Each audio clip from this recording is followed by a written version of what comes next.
Bien, en esta clase vamos a hablar sobre el método hipotético deductivo y sobre el inductivismo, que son dos formas diferentes de trabajar la ciencia. La primera es la más utilizada, ¿sí? La que cuenta con mejor avales teóricos o con mejor aceptación dentro de la comunidad científica por tratarse de aquella que va de lo general a lo particular, es decir, va de grandes enunciados a casos concretos, es decir, se deducen las cosas, se comprueban, es decir, la ciencia tiene que trabajar en base a la resolución de problemas, es decir, la ciencia se ocupa de descubrir, analizar, interpretar problemas que existen en el mundo, pero que esos problemas vienen con una carga teórica, es decir, uno no puede plantear un problema en el vacío. Ante la necesidad de ver, por ejemplo, cómo es que esta enfermedad avanza o cómo esta sustancia, esta droga, esta medicina no está dando resultados, es que uno puede permitirse ciertos cuestionamientos, dado por el contexto, ¿sí? Por ejemplo, los primeros astrónomos tendrían ciertas preguntas sobre, por ejemplo, la órbita de los planetas o lo que fuere que fue o el primer gran descubrimiento astronómico de que el Sol no es quien gira alrededor de la Tierra, sino que la Tierra gira alrededor del Sol, a partir del cual se pueden preguntar otras cosas, otros problemas, ¿sí? Por lo tanto, el conocimiento del campo donde vamos a investigar es crucial, eh, una investigación previa para saber qué se ha investigado, qué se conoce, qué es lo que falta conocer, resulta indispensable para evitar desperdiciar tiempo y dinero, porque hacer una investigación que resulta ser que estuvo hecha en otro momento o por otras personas con resultados similares a lo que se espera de lo nuestro, bueno, termina siendo obviamente un gasto inútil, a menos que uno pueda entender, conociendo esa investigación previa, pueda desmarcarse, pueda marcar una diferencia, pueda establecer una eh, variación significativa que se justifique. Pero de todos modos, el tema del problema científico, ¿sí? El método hipotético deductivo se basa a partir del problema, ¿sí? Se van a generar, ¿sí? Las hipótesis. Las hipótesis son explicaciones, ¿sí? O modelos explicativos que tienen que ser comprobados, o mejor dicho, tienen que ser contrastados con la realidad empírica para saber si se los comprueba o si se quedan falseados. Según esta visión, no se avanza y no importa tanto si la hipótesis es verificada o es falseada. Lo que importa es el avance de la ciencia, ¿sí? Que avanza a pesar de que la hipótesis no se compruebe, ¿sí? Avanza a pesar de que hayan existido errores. Tal vez no es lo que el investigador o la investigadora quiere, porque eso siempre pasa que uno cuando hipotetiza, ¿sí? Está previendo, está suponiendo, ¿sí? Está deduciendo, que esto es así, que lo que yo deduzco, que lo que yo hipotetizo es en la forma, existe en la forma en que yo lo imagino. Por eso siempre es una buena noticia comprobar que la hipótesis ha sido verificada, ¿sí? Y que mi razonamiento me llevó por buen camino, descubrí el fenómeno, expliqué, comprendí lo que quería comprender, descubrir y explicar. Pero si no funciona, si algo no resulta como está planeado, un investigador basado en este tipo de modelos no tiene mayores sobresaltos. Dice, bueno, a ver qué salió mal, corremos. A partir de ahí podemos plantear una nueva hipótesis. Es decir, podemos, además tenemos que, eh, como decimos al principio, el trabajo de la ciencia importa o avanza o mejora a partir de justamente el desarrollo de este trabajo. Que se haya comprobado o no, obviamente siempre es más significativo haberlo comprobado y haberlo demostrado, pero no es tampoco una mala noticia, tampoco es una, porque en general son siempre muchas veces más las veces que fallan las hipótesis que las que sí funcionan. ¿Bien?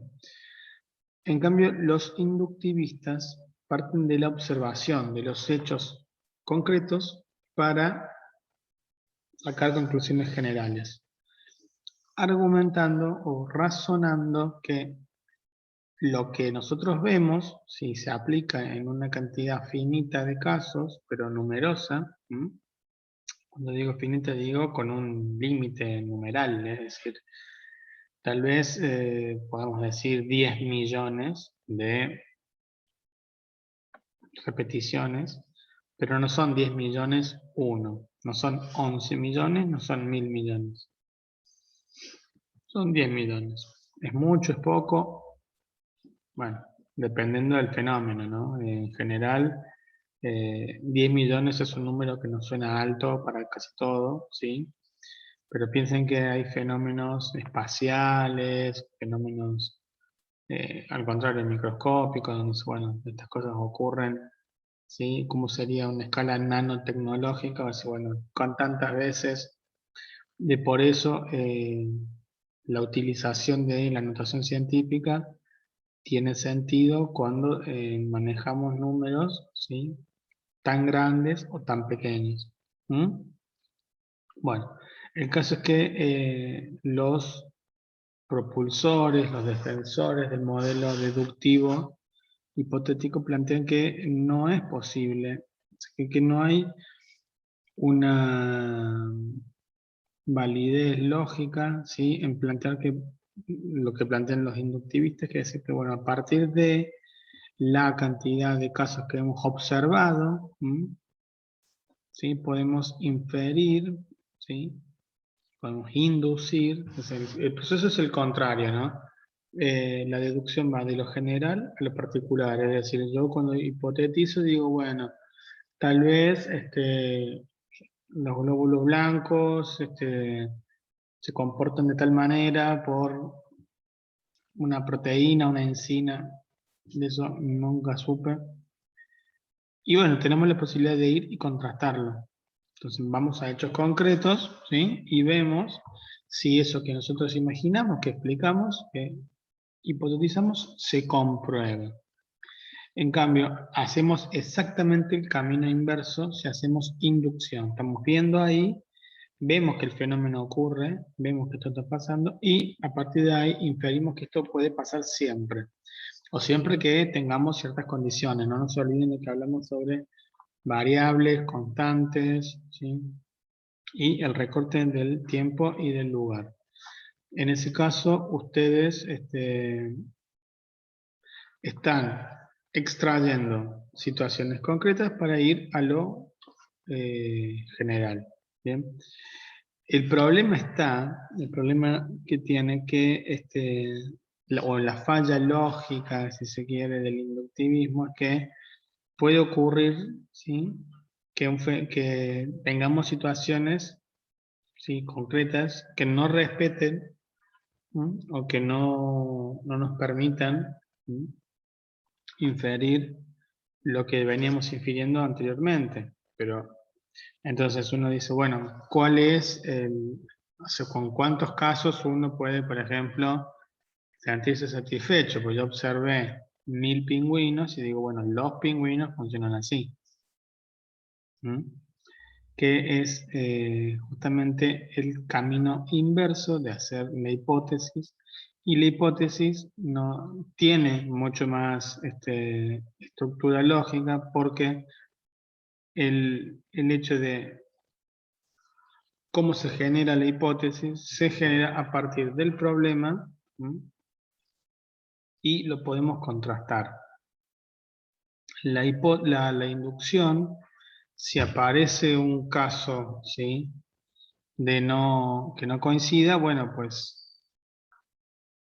tendremos que descartar todo, no hay hipótesis y eso es lo que nos permite decir, bueno, a ver, ante qué situación estamos. Un investigador que falla o que plantea una hipótesis que no se comprueba, bueno, la usa para volver a hipotetizar y volver a empezar. En cambio, alguien que hace inducción, ¿sí?, frente a un fenómeno que no coincide, bueno, tenemos que replantearlo todo, es decir, a ver, ¿a qué se debe esto? Hay que volver a observar, hay que salir a observar más. ¿Mm? Bueno, el planteo de la actividad que yo les planteo es el siguiente. Ustedes van a tener que elegir un tema, ¿m?, sobre enfermería, sobre salud, ¿sí?, hacer un recorte para que sea operacionalizable, para que podamos ver variables, ver constantes, para que podamos trabajarlo como ciencia, ¿m?, y a partir de ahí decir, ¿sí?, establecer cuáles serían las unidades de análisis que ustedes van a observar. Es decir, ustedes van a decir, por ejemplo, mi tema es bueno, pasa que en este tema siempre yo le voy a poner ejemplos de sociales, pero el desafío está en ver cómo se aplica, porque sí se aplica para las ciencias de la salud. Porque esto, de hecho, por eso está el espacio en la currícula. Yo quiero hacer una campaña de pro lactancia materna en una comunidad de Río Grande, en un barrio de Río Grande, en un campus de Río Grande. Bueno, entonces mi unidad de análisis pueden ser las madres en edad de lactancia, que son mi unidad de observación, lo que vamos a observar. A partir de ahí vamos a establecer qué variables, bueno, la edad que tengan ellas, la edad que tengan los nenes, la cantidad de hijos que tengan, no sé. Eso es construcción teórica, así, bueno, a ver, ¿qué queremos analizar? Bien, tenemos el problema, lo tienen que recortar, tienen que establecer cuáles serían las unidades de análisis, ¿sí?, y cuáles serían las variables a tener en cuenta, y tan solo una hipótesis de investigación. Así, bueno, a ver, en el caso mío de la campaña obviamente no aplicaría una hipótesis, pero podríamos decir, bueno, mi objetivo sería aumentar la lactancia materna en las personas que visitan SCAPS. Entonces, ustedes con eso van a demostrar que han incorporado todos los conocimientos básicos en estado mínimo, dadas las condiciones de cursada, pero la coherencia interna, ¿qué voy a evaluar yo? La coherencia interna entre los elementos. Si ustedes me proponen un tema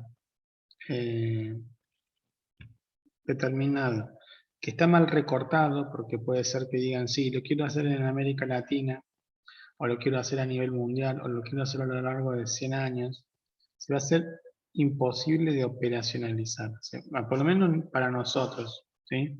Tal vez la universidad de no sé qué parte de Estados Unidos lo pueda manipular a semejante cantidad de variables, pero nosotros no. ¿Sí? Entonces, bueno, a ver, hagamos un análisis que se pueda hacer acá en Río Grande, o con un barrio, o con, ustedes podrán ir checando. Bueno, listo, tenemos el problema concreto. ¿Qué vamos a ver? ¿Qué queremos observar? ¿Qué queremos analizar. Digo observar, a veces también no está en la palabra, pero por ahí tenemos que hacer un relevamiento de la situación para ver cuáles son los problemas. Bueno, consumen leche, en el caso de recién, consumen leche materna los niños, las niñas. ¿Por qué? ¿Por qué la gente que viene acá consulta otra cosa? ¿Mm? Y vamos a plantear la observación. Yo igual lo voy a dejar escrito para que estas consignas no queden tan solo grabadas, ¿sí? Bueno, espero que pregunten y tienen tiempo toda la semana que viene para hacerlo, así que, bueno, estamos en contacto, ¿sí? Un fuerte abrazo.